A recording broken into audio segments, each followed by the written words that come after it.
오랜만에 우리 통일논리 가운데 제3장 인류 역사의 종말론이라는 내용으로 오늘 은혜의 시간을 갖도록 하겠습니다. 이것을 우리는 말세론이라고도 얘기를 합니다. 오늘 많은 사람들은 이 천변지가 일어나고 사회가 혼란될 때는 이구동성으로 말세다, 세상의 종말이 왔다, 이런 얘기들을 합니다. 이것은 특별히 우리 종교계에서 또 많은 신흥 종교에서 이 종말론을 강력하게 주장하고 있습니다만, 그 내용들을 우리가 좀 역사적으로 바라보게 되면 아주 우리가 1900년대에 일어났던 다미 선교사의 하나의 사건이기도 합니다. 다미 선교사의 1992년에 10월 28일 자정에 휴거가 일어난다고 박인선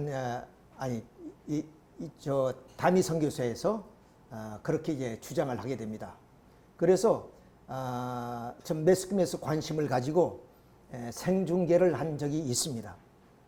근데 자정이 넘어도 결국에 그런 일이 일어나지 않았습니다. 어떻게 우리가 우리 사회 과학적으로나 보나 또 우리 물리적인 것으로 보나 또는 역사적으로 보더라도 이렇게 인간이 좀 하늘로 휴거한다는 것은 우리가 있을 수 없는 그런 얘기지만은 신앙자들에게는 아주 이것이 그렇게 굳게 그 믿음을 갖는 그런 성도들도 많이 있다는 것을 우리가 알 수 있습니다. 물론 다미 선교회뿐만 아니라 에덴스톤의 박인선 목사도 이런 얘기를 주장했고, 또 그 외에 인민사원 사건이라든가 또는 우리가 또 오대양 사건, 우리 다 1990년도에 일어났던 하나의 사건입니다. 이런 사건을 위해서 사회에 많은 혼란을 가져다 주기는 그런 하나의 일이기도 합니다. 그것을 우리가 한번 살펴보면은 이 제임스 워런 존슨이라는 사람이 바로 이렇게 1914년에 인민사원 남미아메리카 기안의 존슨타운에서 이렇게 하나의 독립된 타운을 만들어서 자기들이 이제 구원을 받는다고 이렇게 하다가 결국에 이렇게 자살 사건으로 끝나버리고 말았습니다. 사회적인 하나의 국제적 하나의 그런 내용들이 되었습니다만, 이런 사건들이 모두가 다 이 종말에 관계된 얘기입니다. 그러니까 결국 한마디로 말해서 종말이 왔는데 그 종말을 우리가 대처하기 위해서는 이런 어떤 성서를 중심으로 해서 그런 극단적인 선택을 하는 겁니다. 자, 그렇기 때문에 이 종교가 얼마나 또 우리에게 좀 안식을 갖다 주기도 하고 또 평온도 주기도 하고 하지만은 또 얼마나 위험한 그 잘못된 신앙을 가질 수도 있다 하는 것을 우리가 알 수 있고, 이것은 1992년에 오대양 사건입니다. 자, 이 오대양 사건에서 이렇게 신도들 일행이 다락방에 올라가서 천정이죠. 여기 올라서 이렇게 12명이 죽은 거예요. 그러니까 전체 합치면은 31명. 이게 31명이 그런 어떤 교주의 지시인지는 모르지만 이렇게 천정에서 전부 다 자기를 했습니다. 그래서 일부 이제 감옥에 가기도 했습니다만은, 이런 사건들이 우리 주위에 심심치 않게 일어난 것은 뭐냐? 바로 이런 말세론 때문에 그렇습니다. 자, 그래서 우리는 고동신앙을 하고 있는 입장에서 이 종말 사상에 대해서 우리가 확실하게 알아야 되겠다 하는 의미로 말씀을 드립니다. 그리고 또 일부 우리 사회인들은 이런 사회의 어떤 천변지가 일어날 때는 또 그런 얘기를 하게 되고, 또 우리는 핵의 문제를 놓고 보더라도 그렇습니다. 지금 인류가 보유하고 있는 핵만 좀 만일에 폭발한다면 이 지구를 몇 분이라도 좀 파괴할 수 있는 그런 하나의 핵 위력을 가지고 있지 않습니까? 이런 걸 볼 때 바로 일부의 사람들은 바로 이 종말관을 주장하게 되는 이유도 바로 여기에 있습니다. 자, 그런 의미에서 오늘 그 종말, 말세라는 그 개념을 우리 확실히 알므로써 바른 신앙을 우리가 해 나가야 되겠다는 말씀을 드립니다. 그런데 이런 것이 이제 또 주장하게 된 이유도 성서에 이렇게 문자에 분명히 하늘과 땅을 멸하고 새 하늘과 새 땅을 세운다 하는 그런 성서의 내용이 있는 겁니다. 또 불심판을 한다든가 또 해와들이 빛을 잃고 별들이 떨어진다든가 또 무덤들이 열리며 자던 성도들이 많이 일어났다든가 이렇게 성도들 독실한 성도들이 주님이 오실 때는 공중으로 끌려 올라간다든가 이런 하나의 휴거 사건이라든가 이런 것들이 근거 없는 것은 아닙니다. 다 성서를 중심으로 해서 근거를 두고 있지만은 그러나 성서의 해석의 차이에 의해서 극단적인 선택을 하는 경우가 있다. 이런 말씀을 드리게 됩니다. 자, 그렇기 때문에 이것은 어디까지나 하나님의 말씀이기 때문에 하나님 말씀을 우리는 부정할 수도 없지만은 또 그렇다고 우리가 이 말씀대로 우리가 또 믿을 수도 없는 그런 입장이기 때문에 이제 우리는 이 통일 원리를 통해서 지금까지 성서가 가르쳐 주었던 이 말세 사상을 우리가 어떻게 봐야 될 것이냐 하는 것을 말씀드리게 됩니다. 따라서 역사의 시온과 그리고 역사의 방향과 목적을 우리가 알게 되면은 비록 이 종말이라는 말세에 대해서 명확한 의미를 우리가 알 수가 있다는 말씀을 먼저 드리게 됩니다. 자, 그런 의미에서 먼저 역사의 시온과 역사의 방향과 목적을 알기 위해서는 하나님의 창조 목적과 그리고 그 인간이 선악과를 따먹고 타락한 그 인간의 삶을 우리가 여기서 조명해 봐야 됩니다. 이러므로 인해서 어떤 역사의 그 시온과 과정과 목적을 알므로써 말세에 대한 우리가 정확한 의미를 우리가 알 수가 있다는 말씀이 되겠습니다. 자, 그래서 우리는 하나님의 그런 그 섭리 역사, 즉 하나님의 창조의 역사를 살펴보게 되면은 하나님께서 우리 인간을 하나님의 모습으로 창조를 했습니다. 이것이 위대한 선언입니다. 지금까지 수천 년 동안 이 성서를 읽어오면서도 서구 사회에서 바로 인간이 창조된 존재가 아니고 진화된 존재라고 이제 우리는 그 현대에 들어와서 이렇게 학자들이 외치기 때문에 학교에서나 많은 젊은이들이 인간 창조론이 아니라 진화론을 우리가 공부하게 됩니다. 그래서 우리 인간은 그 진화론대로 말한다면 원숭이에 의해서 진화된 인간이다. 그러니까 인간이 가지고 있는 어떤 본성, 그것은 신으로부터 왔다는 것보다는 어떤 동물로부터 이렇게 진화된 그런 것이라고 우리가 볼 수밖에 없다면 결국 오늘의 이런 좀 사회 현상들을 우리가 해결할 수 있는 방법이 없다고 보는 겁니다. 그래서 우리는 공자님도 말하면 우리 인간의 본성, 이지의 인일에는 사단의 말씀을 했듯이 우리 인간의 본성은 어디서 왔느냐? 바로 하나님의 그러한 형상대로 창조하신 데부터 시작됐다. 그리고 그 하나님이 창조한 인간을 하나님은 창조한 목적이 뭐냐?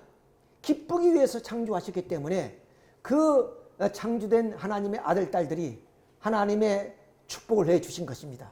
그것이 그러면 생육해서 그러면 자녀를 번식하여 가정을 이루고 사회 국가를 세우라는 얘기입니다. 그렇지 않습니까? 우리 인간이 가장 행복은 바로 가정이 있습니다. 그러니까 바로 좀 아름다운 가정을 이루라. 근데 그 가정이 그럼 좀 헐벗고 굶주린다면 그것이 우리 또 행복이라 할 수가 없습니다. 그래서 하나님께서는 만물을 주관하라는 축복까지 내려주었습니다. 따라서 하나님의 축복대로 우리 인간이 이렇게 완성하면 본심의 자유를 느낍니다. 그렇죠? 어떤 양심의 가책을 받아서 그렇게 좀 사는 인생이 아니라 우리의 삶 자체가 자유고 행복입니다. 그런 인간은 하나님과 심령적 일치를 이루기 때문에 바로 하나님이 형상대로 지음받은 선이 완성체가 되어서 하나님의 사랑하는 아들, 딸이 되는 거죠. 자, 그들이 이렇게 개성 완성하게 되면 선한 부모가 되어서 그들이 하나님의 축복대로 아들, 딸을 낳아서 그 가정을 이루는데 어떤 가정입니까? 대가족이에요. 오늘처럼 이렇게 핵가족화 또는 뭐 싱글 그런 좀 삶을 사는 것이 아니라 이렇게 조부모, 그 부모님, 이렇게 자녀, 손자 이런 대가족적인 세계를 이루어서 그 속에서 뭐냐면 사랑의 윤리, 도덕을 세우고 그래서 통일문화권을 이루어서 선주권이 세계가 되는 겁니다. 자, 그러면 이런 사회는 어떤 사회냐? 사람 한 사람의 모습 같은 세계예요. 마침 두뇌의 명령이 중추신경을 통해서 사지백체 전달했듯이 하나님의 뜻이 바로 이렇게 좀 부모를 통해서 모든 자녀와 또한 사회 가정 세계가 종적으로 연결될 뿐 아니라 횡적으로 이웃과 형제 간의 서로 사랑을 통해서 이루어지는 그런 하나의 통일 문화권이 형성된 세계입니다. 말씀드린 것처럼 이런 사회가 이루어졌다 할지라도 문명이 없는 사회라면 그것이 행복한 사회가 아닙니다. 그래서 하나님이 우리 인간에게 심령을 밝게 해준 말이야. 과학이 발달해서 이 땅 위에 좀 부족함이 없는 그런 풍요로운 하나의 세계가 이루어졌으니 그걸 우리는 지상천국이라 그러죠. 이런 지상천국이 이루어진 것이 하나님의 창조 본연의 세계단 말이에요. 그러니까 이 창조 본연의 세계는 한마디로 하나님의 기쁨의 대상으로 창조된 인류가 행복하고 그리고 평화를 누리며 살 때 하나님도 기쁘시다는 거예요.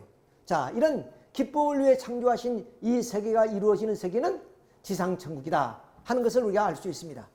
그런데 하나님이 좀 따먹지 말라는 선악과를 인류 시주가 따먹음으로 인해서 이 땅에 지상천국이 아니라 지상지옥을 이루고 말았습니다.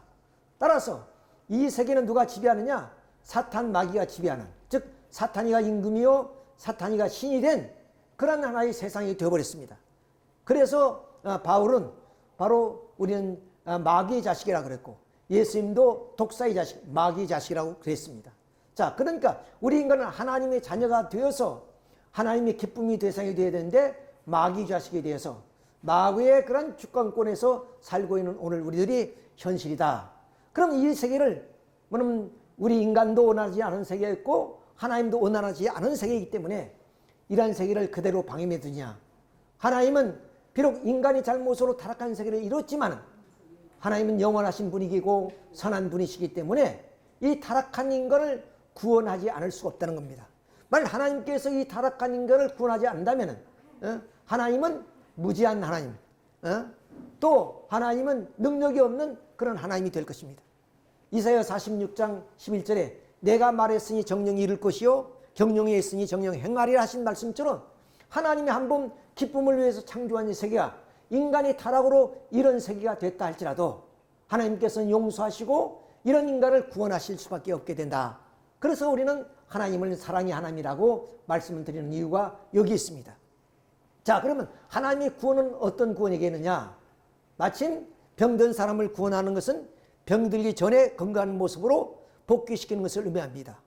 물에 빠진 사람을 구원하는 것은 물에게 빠지기 전의 입장으로 복귀하는 것을 의미해요. 그러니까 타락한 인간을 구원한다는 것은 타락하기 직전에 그런 창조 본연의 인간으로 복귀시킨다는 뜻이에요. 그러니까 이 구원의 의미는 어떠냐? 바로 완전 구원을 의미하는 것이다.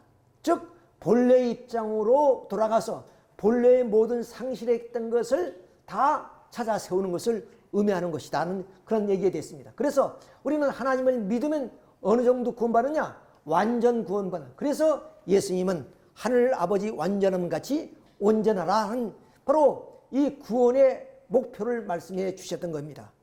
그러므로 인해서 우리 인간은 바로 이게 창조 본연의 그런 본연의 세계로서 하나님을 믿고 구원을 받아야 되는데 그 믿는 것은 바로 인간이 해야 되는 겁니다.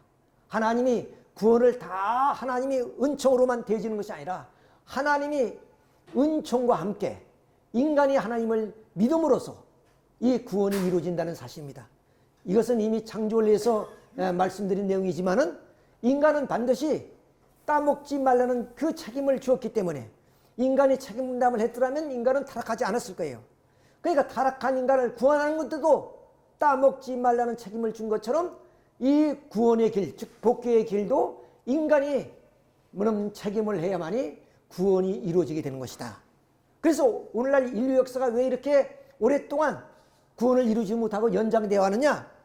섭리 때마다 중심 인물들이, 중심 민족이 책임을 다하지 못하기 때문에 하나님의 구원 섭리는 연장되어 오늘까지 이어지게 됐다 하는 말씀을 우리에게 드리게 되는 거예요. 따라서 이렇게 우리 인간이 책임을 다해서 구원을 받게 되면 어떤 인간이 되느냐? 본래 창조 본연의 그러한 하나님이 축복해 주신 그 축복이 이루어진 세계란 말이에요. 그러니까 본심의 자유를 통해서 기쁨을 느끼며 사는 그런 인간, 그리고 하나님을 닮은 완성한 실체가 되어서 하나님의 참 사랑의 기쁨의 대상에 대해서 그 기쁨의 대상은 홀로가 아니라 이렇게 가정을 이루고 그 가정을 중심한 심정 문화가 이루어져서 그러면 참 부족함이 없는 풍요로운 물질 사회를 만들어서 살도록 영원히 하나님께서 축복해 준 그 세계로 돌아오는 것, 구원받는 것이 하나님의 구원 섭리의 목적이다. 그러므로 하나님의 구원 섭리는 곧 복귀 섭리요, 복귀 섭리는 바로 참 구원 섭리다. 그러므로 인류 역사는 복귀 섭리 역사다. 우리는 알지 못하지만 뭐 종말이다 말세라는 많은 얘기를 나누지만 어떻든 간에 인류 역사는 그 방향한 목적이 바로 시온이 창조에서부터 또 타락했기 때문에 죄악의 세계에서 바로 창조 본연이 선의 세계로 그 방향과 목적을 향해 가고 있는 것이다. 그러니 우리도 알지 못하는 가운데 역사는 어떻게 가느냐? 바로 하나님의 선주권의 세계로 가고 있다 하는 것입니다. 내가 싫든 좋든 간에 바로 역사는 그렇게 가고 있다는 겁니다. 자, 이런 입장에서 인류 역사는 복귀 섭리 역사다 하는 것을 우리가 여기서 알 수가 있는 겁니다. 자, 그러면 인류 역사가 복귀 섭리 역사라는 것을 한번 우리는 인류 역사를 통해서 살펴보도록 하겠습니다. 자, 우리 인간에게는 그러면 그 심령과 지능이 있었는데 이 심령과 지능이 타락으로 영락되어 버렸습니다. 그러나 하나님께서는 우리 인간에게 양심을 통해서 시공을 초월한 절대적인 선의 주체를 우리가 찾아왔던 거예요. 자, 이러한 하나의 바람에 의해서 바로 어떤 중심 인물들을 통해서 종교가 세워지게 됩니다. 따라서 이 종교는 어떠한 단순한 인간들의 어떤 그 구상과 또 인간들이 어떤 이념을 통해서 세워진다는 것보다 우리 인간의 양심을 통해서 시공을 초월한 절대적인 선의 주체를 찾아오는 것이 바로 종교의 역사라는 겁니다. 그렇기 때문에 이 종교는 인간의 어떤 무력이나 힘을 통해서 이 종교를 핍박해 왔지만 이러한 종교를 좀 이렇게 파괴할 수는 없었다.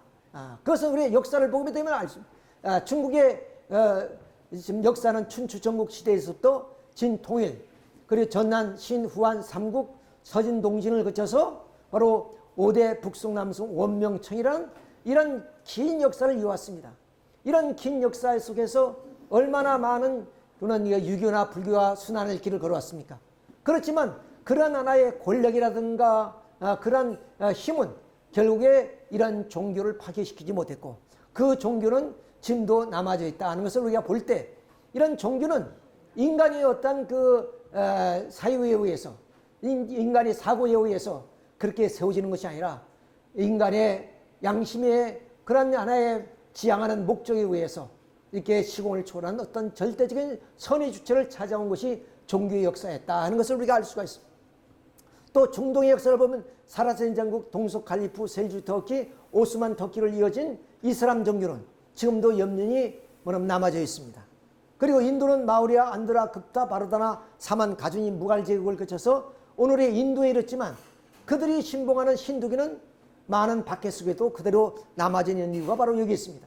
또 우리 서양의 기독교는 어떻습니까? 그리스, 로마, 프랑크 왕국, 스페인, 포르투갈, 프랑스, 네덜란드, 영국, 오늘의 미국, 소련으로 가서 이 기독교는 세계화됐지만 기독교는 중세시대에 오기 전에 얼마나 많은 기독교인들이 핍박과 박해, 승유를 했습니다. 그렇지만 오늘 전 세계는 기독교 문화권을 형성해 나왔습니다. 자, 이렇게 하늘이 세운 모든 이런 고등 종교들은 모두가 인간의 그런 그 양심의 호소에 의해서 시공을 초월한 어떤 절대적인 선의 주체를 찾아온 하나의 길이 종교의 길이었다. 그러니까 결국 국가의 흥망성쇠에도 이 종교는 면면이 오늘 우리 삶 속에 남아져 있다는 것을 우리가 여기서 알 수 있습니다. 자, 그럼 이런 하나의 선의 주체를 찾아가는 종교에 의해서 결국에 문명사회를 발전시켜 왔다는 겁니다. 즉 문화권을 형성해 왔다는 것입니다. 자, 그런 의미에서 우리 문화권의 형성을 대해서 우리가 한번 살펴보도록 하겠습니다. 자, 이 문화권의 발전사를 보면 사가들의 문명사회에 대한 얘기가 이 인류 역사에는 22개 내지 26개의 문화권이 형성이 있었다고 합니다. 그러니까 뭐 인도 문화권, 아프리카 여러 족속을 중심하는 문화권, 그리고 남미를 중심으로 하는 그런 문화권들이 있죠. 자, 이런 문화권들이 그래도 우리가 이런 좀 역사적으로 남겨질 수 있는 그런 하나의 문화권들이 21개 내지 24개의 문화권이 있었는데, 그런 문화권과서 강한 문화권은 약한 문화를 흡수 융합해서 오늘 4대 문화권으로 남아졌다는 거예요. 그것이 기독교 문화권, 회교 문화권, 인도 문화권, 극동 문화권이죠. 그런데 이 4대 문화권도 오늘날 전 세계가 기독교 문명사회를 만들어 놨습니다. 예, 기독교로 통일하는 그런 하나의 단계에 있다는 거예요. 그런데 기독교의 중심 사상이 뭐냐? 그것이 바로 참 신랑이요, 그리고 또한 참 부모요, 그리고 만왕의 왕의 이 땅에 오셔서 인류를 구원한다는 거 아닙니까? 한마디로 말해서 이 땅에 아담과 해와 대신 참 부모를 보내서 그 참 부모님의 사랑을 통해서 참난 자녀를 중생이 시킴으로 말미암아 이 땅에 인류를 구원하는 하나님의 역사입니다. 그러니까 기독교의 핵심 사상은 뭐냐? 참부모 사상이라는 거예요. 그러면 왜 참부모 사상을 중심해서 모든 문화권이 통일되어야 되느냐? 본래 창조본의 세계는 참부모가 되어야 될 아담과 해와를 중심해서 이 땅 위에 지상천국을 이루는 것이기 때문에 복귀섭리는 구원섭리는 복귀섭리니까 다시 기독교를 통해서 또 종교를 통해서 이 참부모를 보내오는 역사, 그것을 통해서 이 땅에 지상천국을 이루고자 하는 하나의 역사다 하는 것을 우리가 여기서 알 수 있는 겁니다. 자, 이런 의미에서 결국은 문명권이 통일되어 나가고 있다는 것을 우리가 알 수 있습니다. 또 종교와 과학의 동양서로 왔을 때, 자, 우리 인간은 양면의 무지로 좀 추락했습니다. 예, 육적인 무지, 또 영적인 무지죠. 이런 육적인 무지와 양적인 무지를 극복하기 위해서 방편으로 주신 것이 종교와 과학이라는 거예요. 따라서 이 종교와 과학은 어떠냐? 양면의 무지를 해방하기 위해서 지금까지 종교의 길을 걸어왔고 과학의 길을 걸었다. 이것이 오늘에 와서 통일의 단계에 옴으로써 양면의 무지를 극복하여 이 땅에 과학적으로 문명사회를 만들고 또 종교적인 심령이 발달해서 결국 하나님의 사랑을 좀 통해서 이 땅의 통일세계를 이루자는 거예요. 자, 그래서 인류 역사는 어디로 가느냐? 타락했던 우리 인간들이 본래 창조본의 세계로 바로 복귀되는 역사다 하는 것을 우리는 인류 역사를 통해서 이렇게 우리가 증명해 볼 수가 있다는 겁니다. 자, 그렇기 때문에 결국 인류 역사에 좀 걸어온 길은 우리가 알든 모르든 또 인간들이 그 길을 참여든 안 하든 이렇게 하나님은 중심 인물을 세워서 인류의 역사를 이렇게 창조 본연의 세계로 선주권의 세계로 인류를 인도해 나온 역사다. 그렇기 때문에 우리 인간의 의지로 우리가 아무리 하나님을 부정하더라도 결국 참 아침에 태양이 솟아오르듯이 인류에게는 이러한 희망과 소망이 이루어지게 된다는 말씀을 우리가 들을 수 있습니다. 자, 이런 의미에서 우리는 이제 말세를 규명해 보게 되는 겁니다. 자, 그러면 이제 말세란 그 뜻이 무엇이냐 하는 것을 이제 방금 말씀드렸던 창조본의 세계와 그리고 타락한 세계의 구원 섭리를 통해서 한번 이제 말세의 뜻을 우리가 헤아려 보게 됩니다. 자, 우리 인간이 이렇게 타락한 세계, 그러니까 우리 인간은 양심을 중심으로 해서 사는 그런 분류의 인간들이 있는가 하면 결국 사탄이 사주를 받아서 그런 전 무력을 통해서 인간을 지배하고 이 땅 위에 모든 선을 파괴하고자 하는 그런 무리로 갈라져 있습니다. 이렇게 해서 상충하고 대립하고 있는 그런 사회다는 거예요.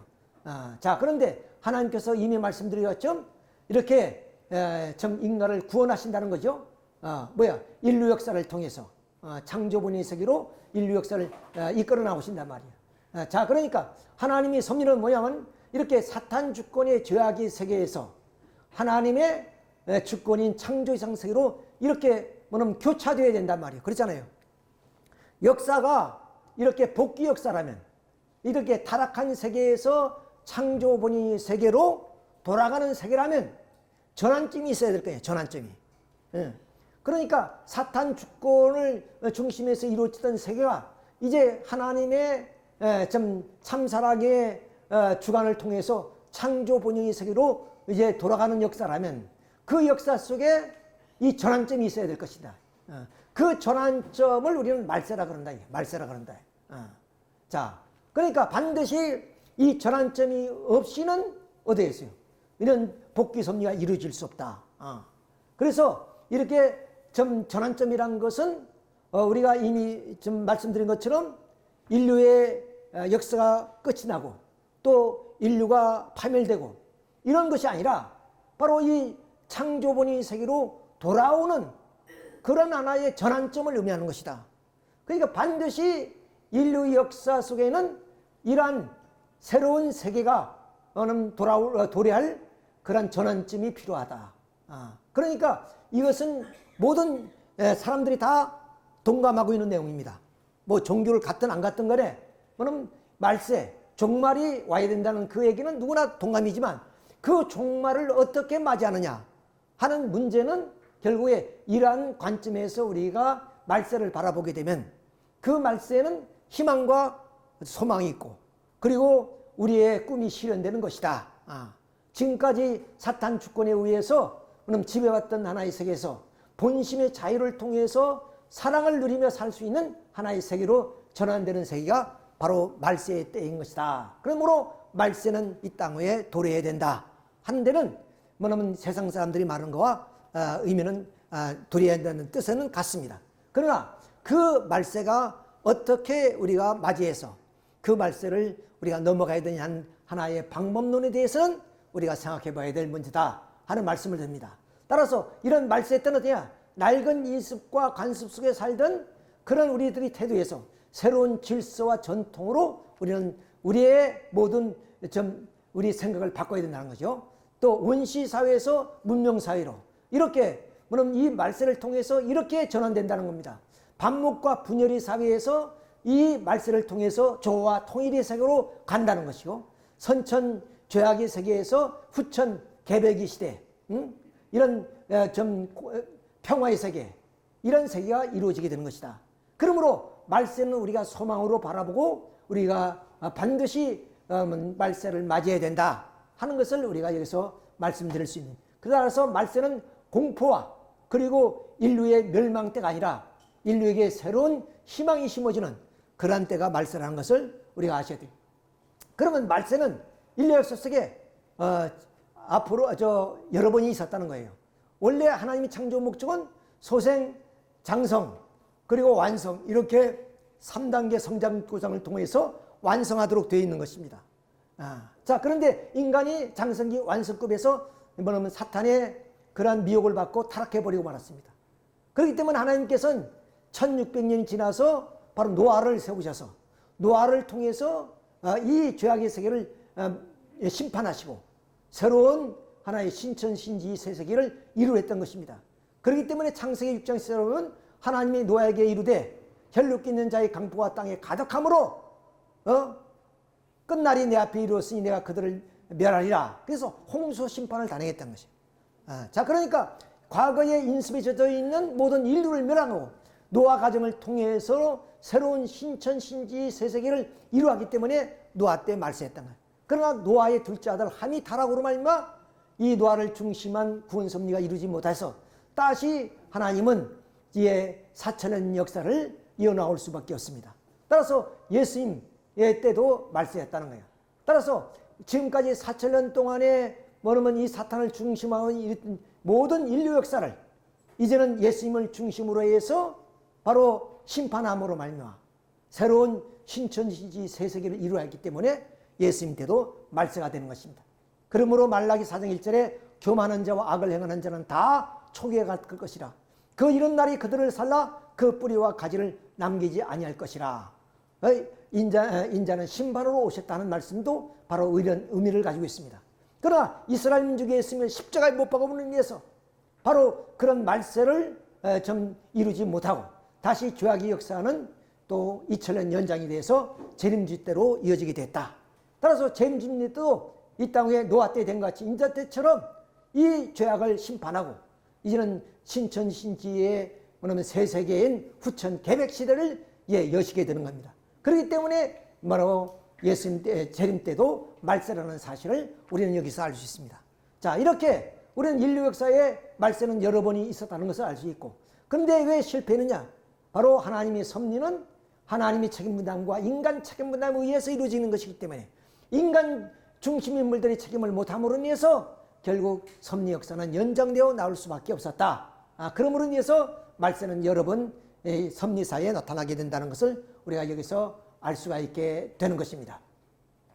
자, 그러면 이런 말세 때는 여러 가지 징조가 있다는 것을 이미 말씀드렸습니다.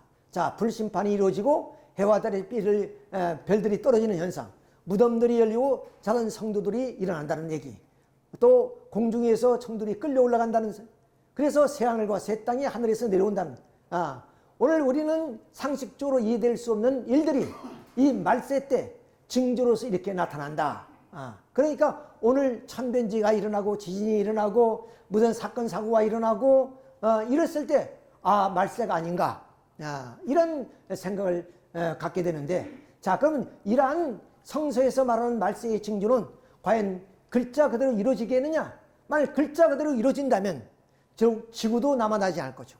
아무리 절 믿는 사람들이 지구가 없는데 어떻게 이 땅 위에서 영원히 구원받을 수 있겠습니까? 그리고 하나님은 이 지구는 죄가 없는데, 모든 만물은 죄가 없는데 왜 만물까지도 심판해야 되느냐? 이런 논리로 봤을 때 바로 우리는 성서에서 말하는 이러한 하나의 징조는 무엇을 의미하는 것인가 하는 것을 우리가 여기서 알아야 되는 하나의 내용입니다.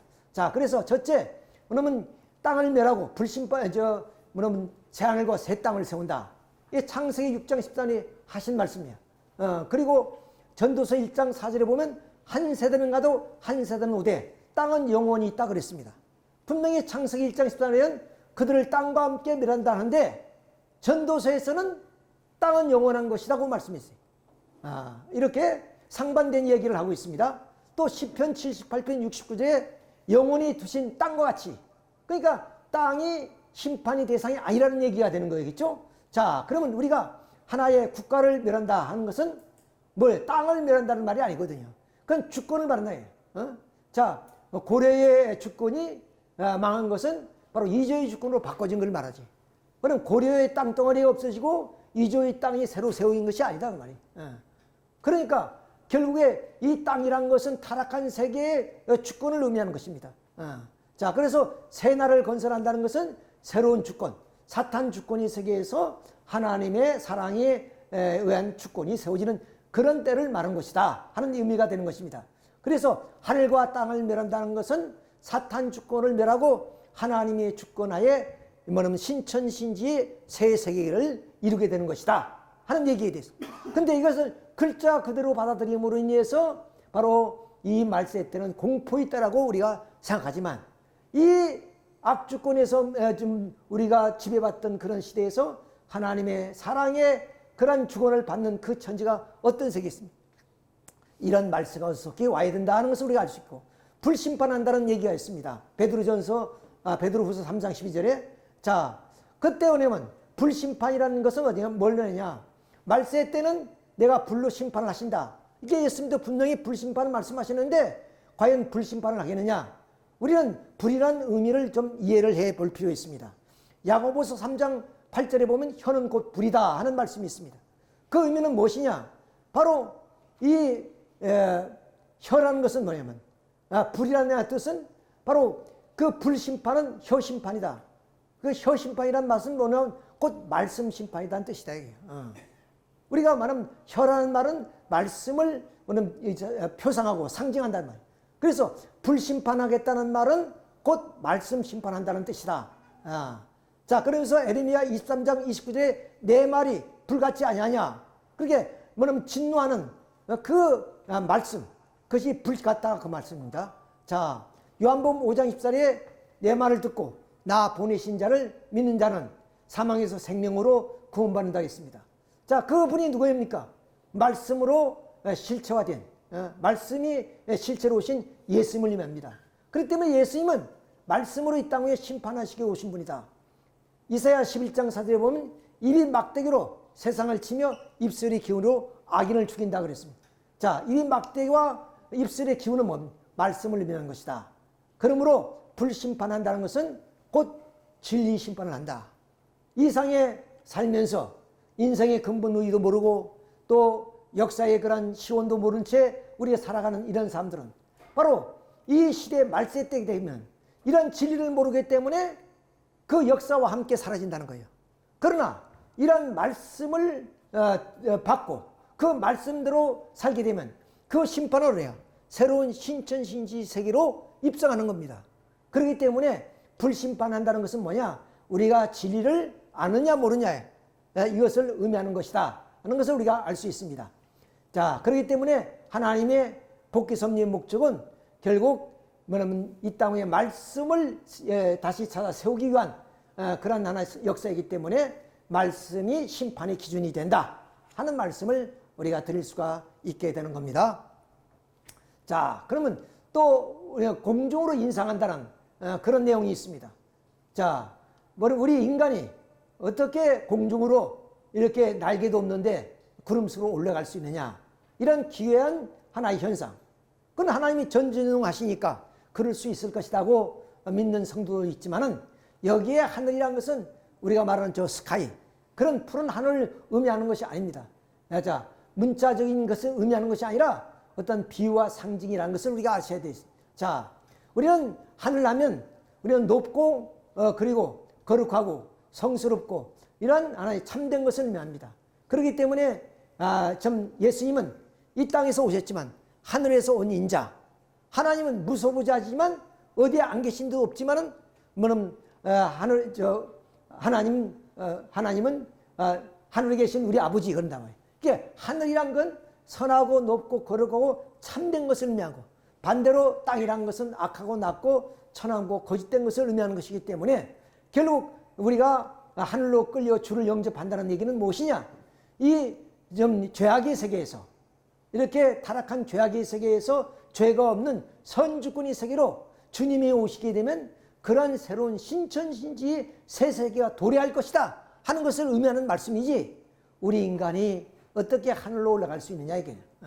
자, 이런 우리의 전 말세의 징조를 우리가 이렇게 해석해 볼 수가 있는 겁니다. 따라서 공중인상한다는 것은 지금까지 우리의 생활에 어떤 이념을, 그럼 패러다임을 바꾼다는 것이요. 우리 생활의 패러다임을 우리가 바꿔야 된다. 이것을 이해한 겁니다. 관습과 인습에 젖어 있던 우리들의 삶의 그런 형태를 우리는 새로운 진리를 받아들임으로 인해서 새로운 새 시대에, 뭐냐면 새수는 새 부대에 넣듯이 새로운 새 시대에 새로운 하나의 의식과 그리고 사상을 중심해서 살아가야 된다 하는 것을 강조하는 의미의 말씀이다 하는 것을 우리가 알 수 있습니다. 자, 무덤들이 열리며 작은 성도의 몸이 많이 일어났다는 이런 말씀은 뭐냐? 마태복음 27장 50절입니다. 예수께서 다시 크게 소리 지르고 영혼이 다시 떠나신지라 이에 성소 휘장이 위로부터 아래까지 찧어져 둘이 되고 땅이 진동하여 바위가 터지고 무덤들이 열리며 자던 성도의 몸이 많이 일어나되 예수의 부활 후에 그들이 무덤에서 나와서 거룩한 성에 들어가 많은 사람에게 보이더라 그랬습니다. 또 데살로니가전서 4장 15절에 우리가 주의 말씀으로 너에게 이것을 말하노니 또 주께서 강림하실 때까지 우리 살아남아 있는 자는 자보다 결코 앞서지 못하리라. 주께서 호령과 천상의 소리와 하나님의 나팔 소리로 친히 하늘로부터 강림하시니 그리스도 안에 죽은 자들이 먼저 일어나고, 이렇게 죽은 자들이 일어난다는 거죠. 그 후에 우리 살아남은 자들도 그들과 함께 구름수로 끌려 공중으로 주를 영접하게 하시니 그리하여 우리 항상 주와 함께 있을 것이다. 그러니까 죽은 자는 살아나고 산자에 있는 자는 또 주님을 맞이하기 위해서 그림대로 끌어올려간다. 이건 부활론에서 말씀드린 거지만 간략하게 말씀드리면, 자, 아담 이후 아브라함 시대는 이 율법을 잘 믿고 있는 사람들은 영영체급 영계에 가 있습니다. 이분들이 이제 주님이 이 땅에 주님이 이 땅에 오셔서 바로 이런 천국 복음을 전할 때 그들도 천국 가기 위해서는 지상으로 육신이 없기 때문에 재림해서 지상의 성도들을 도와서 그 지상 성도들이 낙원에 갈 때 그들도 낙원으로 가는 현상을 영적으로 보고 표현한 말입니다. 그러니까 무덤이란 표현은 뭐냐? 이 낙원에서 영영적 연계를 바라보면 무덤처럼 어두컴컴하다는 거예요. 그러니까 이 어둠컴컴한 무덤 같은 영영체급 연계에서 그들이 복음의 영을 믿음으로 인해서 부활되는 그 현상을 영적으로 보고 한 말이지, 실제 죽은 사람이 어떻게 살아납니까? 실제 죽은 사람이 있다면 지금 그 기록도 남아 있어야 되고, 이미 죽었던 사람이 살아났으니까 2000년 동안 살아있어야 되고, 그런 증거가 아무것도 없다는 사실을 봤을 때 이것은 영적인 현상을 보고 기록한 내용이다 하는 것을 우리가 여기서 알 수가 있는 겁니다. 자, 그 다음 해와 달이 빛을 잃고 별들이 떨어진다. 창세기 37장 5절의 내용을 우리가 보게 되면은 바로 요셉이, 그러니까 야곱이 11번째 아들이죠. 꿈을 잘 꿨어요. 형들에게 말하되 그들이 그를 더욱 미워하였더라. 요셉이 그들에게 이르되 청하건대 내가 꾼 꿈을 들으시오. 우리가 밭에서 곡식단을 먹더니 네 단은 일어서고 당신들이 다는 네 단을 둘러서 절라나이다. 이렇게 절하죠. 자기 단을 중심해서. 그의 형들이 그에게 이르되 내가 참으로 우리 왕이 되겠느냐? 참으로 우리를 다스리게 되겠느냐? 그의 꿈과 그의 말로 말미암아 그를 더욱 그러면 미워하더라. 요셉이 다시 꿈을 꾸고 그의 형제들에게 말하여 이르되 내가 꿈을 꾼즉 해와 달과 11발이 내게 전하나이다 하니라. 그가 그의 꿈을 아버지와 형들에게 말하며 아버지가 그를 꾸짖고 그에게 이르되 그 꿈이 무엇이냐? 나와 내 어머니와 내 형제들이 참으로 가서 땅에 엎드려 내게 절하겠느냐? 그러니까 이 11별과 뭐냐면 아버지 어머니가 상징하는 이 해와 달이 뭐냐면 이 11번째 아들에 가서 절을 한다는 거예요. 그러니까 아버지가 꾸짖는 얘기입니다. 그런데 그것이 실질적으로 뭐냐면 이루어집니다. 자, 이렇게 우리는 그 성서를 보게 되면 이 땅에 오시는 예수님은 참 부모로 이 땅에 오십니다. 그리고 성신은 참 어머니로 오시는 분이에요. 그러니까 그 성도들을, 별들은 성도를 의미하는 것이요. 자, 근데 이러한 참 부모로 오신 그런 그 주님은 바로 이 땅 위에 말씀이 실체로 오시죠.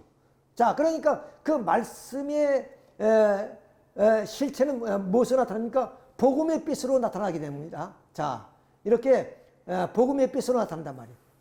근데 이 말씀이 해와 달의 빛을 잃는다는 것은 예수님의 복음의 말씀의 빛을 잃는다는 얘기가 되는 거예요. 성신과 자, 이것은 무엇을 의미하냐? 자, 유대인들이 입장에서 율법을 열심히 공부하면서 믿고 주님을 기다려왔습니다.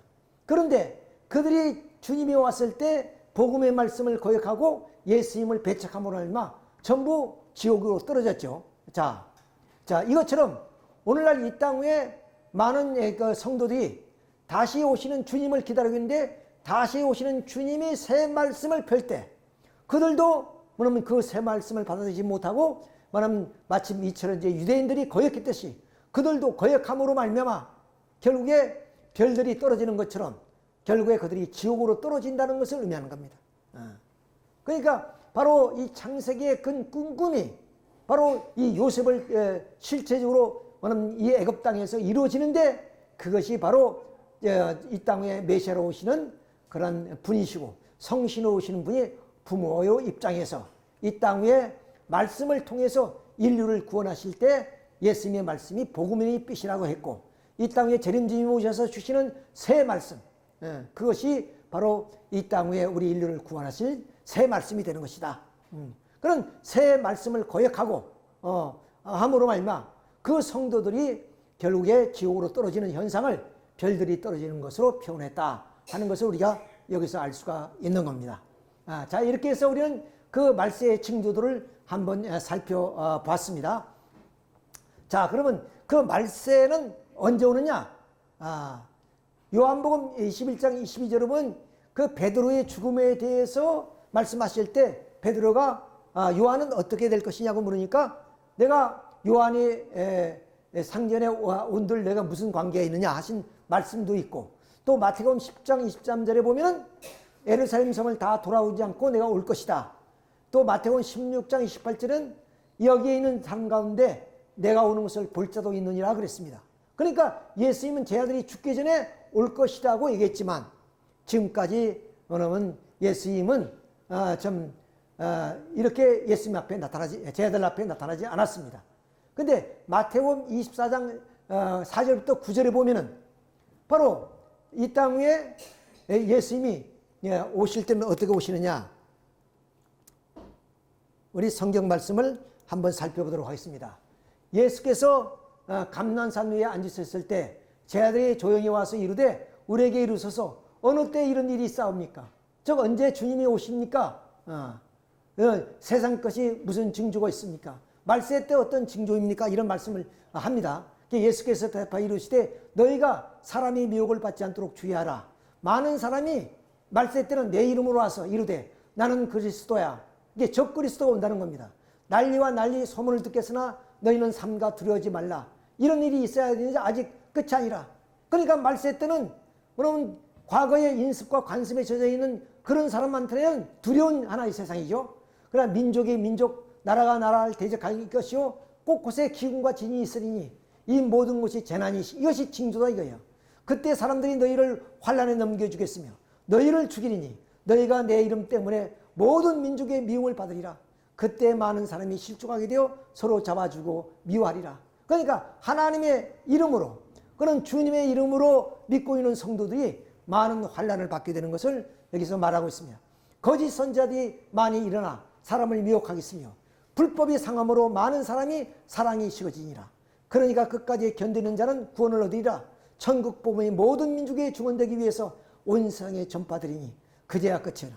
그러니까 결국 이 땅 위에 이 말세 때 천국 복음이 그 땅까지 전해짐으로 인해서 모든 인류가 회개할 때 이때 모든 말세가 끝나게 될 것이다 하는 말씀을 하고 계십니다.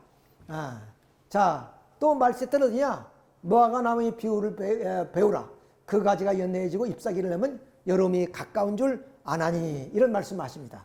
자, 또 마태복음 16장 2절에 보면 예수께서 대답하여 가라사대 너희가 저녁에 하늘이 붉으면 날이 좋겠다 하고 아침에 하늘이 붓고 흐리면 오늘은 날이 굳겠다 하니 너희가 천기를 분별할 줄 알면서 시대의 법령을 분별할 수 없느냐. 자, 이렇게 우리는 이 천기를 통해서 또는 이 세월이 물어있는 것을 보면서 우리는 이 말세의 현상이 일어나고 그것을 통해서 말세가 언젠가 하는 것을 우리는 알 수 있다는 말씀을 여기서 우리가 들을 수 있습니다. 자, 우리는 19세기는 전쟁의 시대였습니다.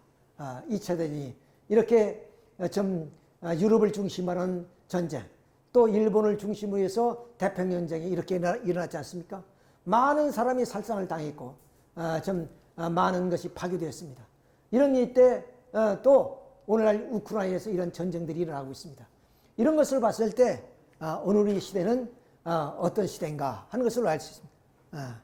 자, 이렇게 세상이 돌아가는 거, 또 이 천지의 이치가 돌아가는 것을 보면 우리는 언제 말세가 오는 것이나 하는 것을 알 수 있게 되는 것입니다. 자, 우리는 그 히말라야의 세제 두루미가 넘어가는 것을 보면서 알 수 있습니다. 자, 여름에는 몽골 평양의 세제 두루미가 서식하다가 겨울이 되면 바로 인도로 넘어가서 월동을 하게 됩니다. 그때 히말라야를 넘어야 되는데 히말라야에 일주일 동안의 상승기류가 흐릅니다. 그때 기회를 통해서 이렇게 인도로 넘어가는 거예요. 자, 그런 것처럼 이렇게 새로운 시대는 새로운 시대는 바로 이 땅 위에 때와 장소를 통해서 이루어지게 되는 것이다 하는 것을 우리가 여기서 알 수가 있는 것입니다. 자, 그러면 우리는 이 말세에 우리가 처한 입장에서 우리는 어떤 자세를 취해야 될 것이냐 하는 것을 말씀드리고 오늘 말씀을 마치도록 하겠습니다. 자, 우리 인간의 타락으로 하나님은 사랑의 하나님이시기 때문에 타락한 인간을 구원하기 위해서 뭐냐면 신령과 진리가 좀 무지에 빠진 우리 인간을 신령과 진리로서 우리 인간을 바로 이에 구원하시는 섭리를 하십니다. 자, 그러니까 우리 인간은 역사적으로 보면 우리 인간은 원시 공동사회에서 점점점 인간의 심령과 지능이 발전돼서 오늘 문명사회를 이루어 나왔습니다. 예, 그 과정을 우리가 한번 살펴보자는 거예요. 자, 노아 때는 문명이 없이 이렇게 예수님이 하나님이 방주를 지으라니까 방주로서 구원 섭리를 해오셨던 겁니다.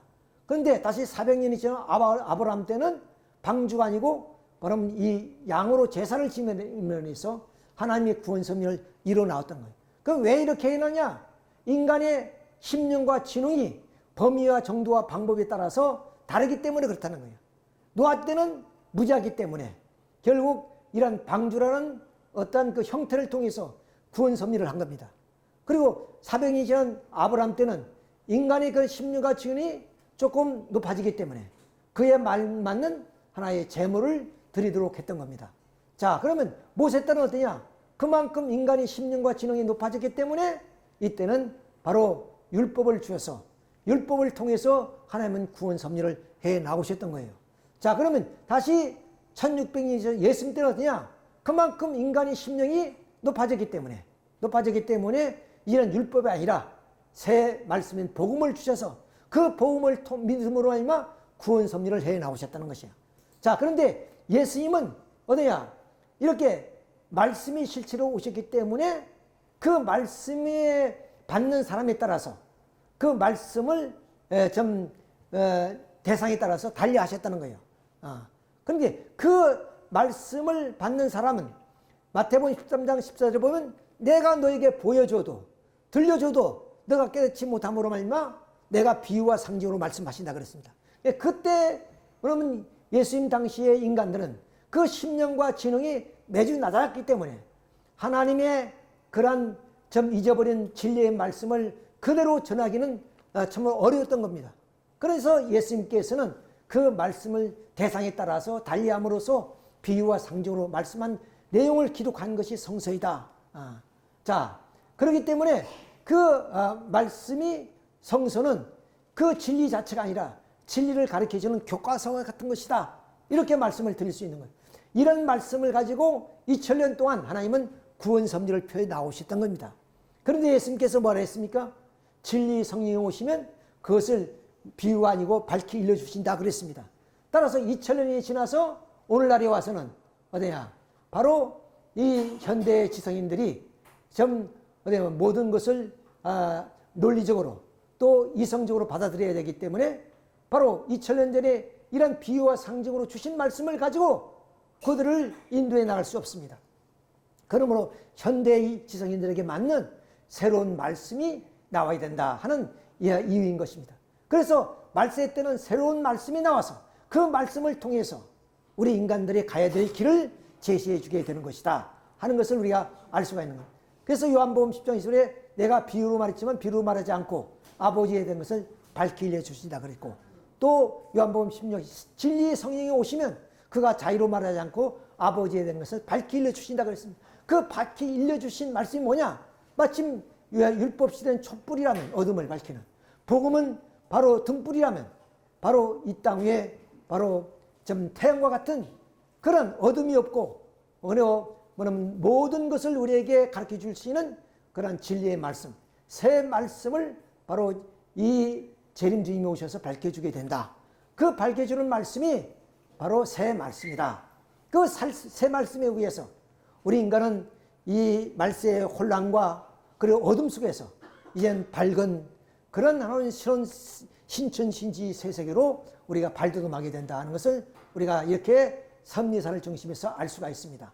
따라서 이런 낡은 시대는 끝이 나고 새로운 시대가 이제 말세를 통해서 이루어지게 됩니다.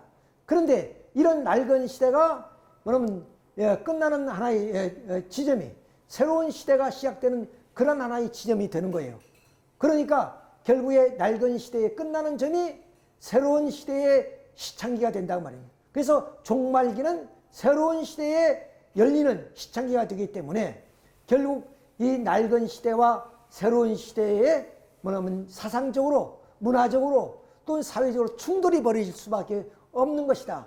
자, 그러므로 인해서 말세 때는 이러한 내적으로 뭐냐면 사상의 결핍으로 인한 불안과 공포, 그리고 좀 사상의 혼돈으로 말미암아 많은 사람이 내적인 불안을 느끼게 된다. 그리고 외적으로는 이렇게 알력과 투쟁으로 인해서 전쟁이 일어나게 된다. 아까 말씀드렸던 마태복음 24장의 말씀처럼 민족과 민족이, 나라가 나라가 상장하리란 그 말씀이 바로 말세 때는 이렇게 일어나게 되는 것이다 하는 것을 우리가 알 수가 있습니다. 따라서 이 말세 때 우리가 어떻게 되냐, 지금까지 하나님의 뜻을 따라온다 할지라도 이 말세 때의 이런 혼란기에 결국에 잘못 우리는 좀 하나님의 뜻을 알게 되면 오히려 하나님의 섭리를 역행하는 길을 갈 수 있기 때문에 어디냐, 새 말씀을 위해서는 중심을 찾아야 되고 그 낡은 시대 환경에서 집착지 말고 그리고 새 시대의 섭리를 따라가야 된다. 그래서 예수님은 새 술은 새 부대에 넣어야 된다 하는 말씀을 하신 이유가 여기 있습니다.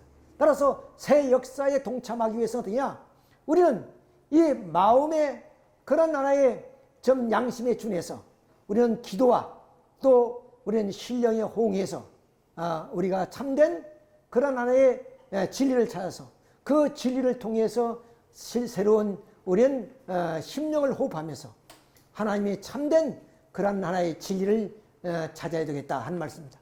따라서 이 종말기는 바로 새로운 낡은 시대가 종말되지만 새로운 시대가 시창되는 그런 시대이기 때문에 반드시 하나님은 새로운 진리를 주시게 되고 그 새로운 진리를 찾아서 우리는 낡은 인습과 관습을 버려버리고 새로운 하나님 신천신지의 새 세계로 가야 된다 하는 말씀을 드리면서 오늘 말씀을 마치도록 하겠습니다. 여러분 수고하셨습니다.